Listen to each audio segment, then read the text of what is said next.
নমস্কার, রমাস কিচেনে সবাইকে স্বাগত। আজকে আমি বানাবো মিষ্টি আলু দিয়ে সজনের ডাঁটার চচ্চড়ি সঙ্গে ডালের বড়ি।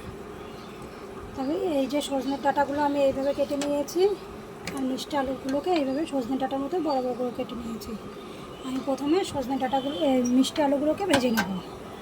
আপনারা ভিডিওটা প্রথম থেকে শেষ পর্যন্ত স্কিপ না করে দেখতে থাকবেন।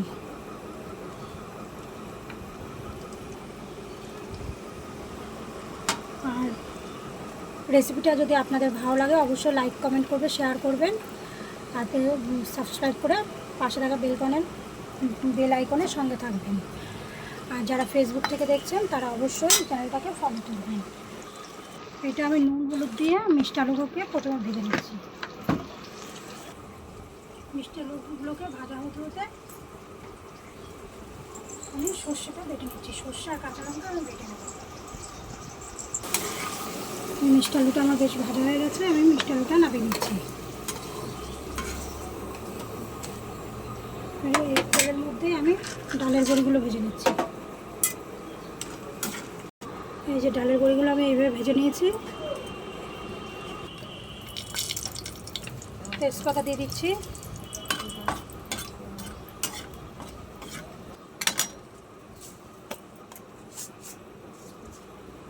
এর মধ্যে আমি 5 ফোড়ন দেবো।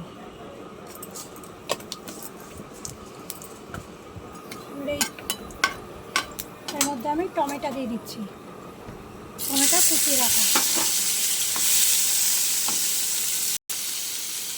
এর মধ্যে হলুদ দিয়ে দিচ্ছি, আর একটু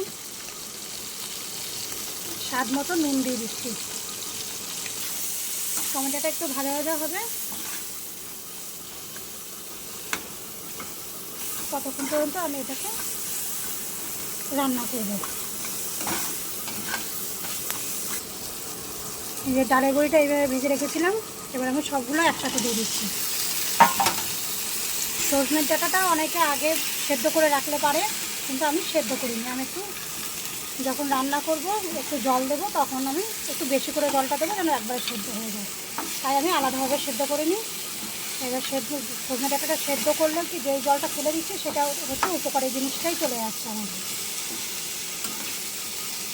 আর এই যে আমি এখানে সর্ষে আর কাঁচা লঙ্কা বেটে নিয়েছি, সাদা সর্ষে আর কাঁচা লঙ্কা বেটে নিয়েছি। এই মশলাটাই আমি দেবো, এটা দিয়ে দিচ্ছি।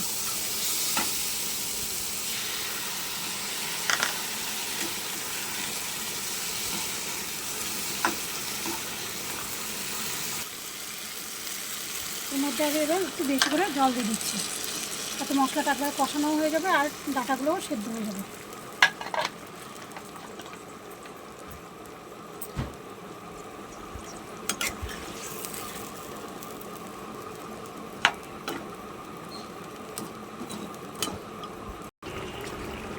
এবার আমি এর মধ্যে দিয়ে দেবো চিনি।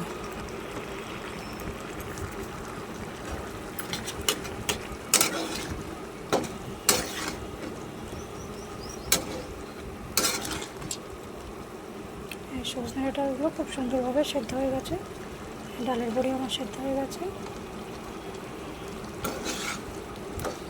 এটা জলটা আরেকটুখানি শুকিয়ে নেব।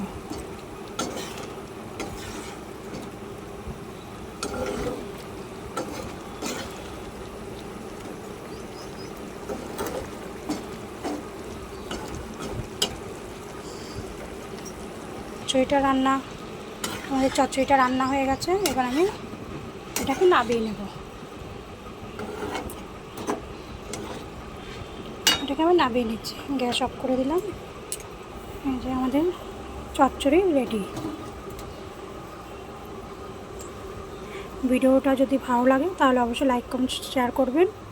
আর অবশ্যই বলবো আপনারা একবার এইভাবে সজনে ডাঁটা রান্না করে খেয়ে দেখুন, সত্যি খুব ভালো, অসাধারণ হয় খেতে। আজকের মতো টাটা, সবাই ভালো থাকবেন, নমস্কার।